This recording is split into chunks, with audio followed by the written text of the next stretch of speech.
to pogruok no biro nen gima genuine mano miyo barruok obede kind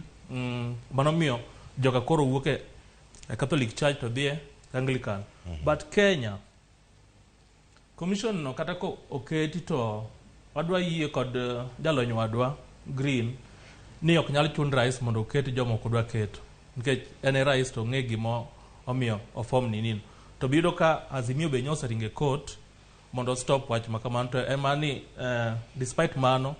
nyogi bedo sworn in magi chamo muma koro gin ngo mani gichako tich koro yoma chuo ken ni kanisni kiawe Kenya ka chik nyaka keti to bende onge kaka dang'wa bedo kod kanisni moingo schools yudo kata ka samoro Cleopas yudo kata ka samoro kata e gweng' moro yudo kata ka samoro kanisni nitie 10 school ano kada ariyo kata mana achiel ok en gima ber to be gima bende gigi aman kecho oala ang'o miyo ji ok leme Anglican ama Catholic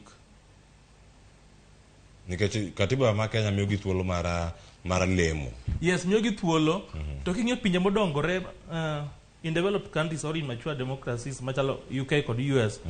kanisni ok ng'eny kaka Kenya kai to kata mana Uganda ka kanisni ok ng'eny kaka Kenya ka. Why only Kenya? Why Kenya? Nikech jatelo masani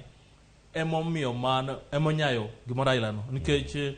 ok ne ka rais nenre ka ng'at moro ma jalemo kabisa moro weche Nyasaye jalupne bende kod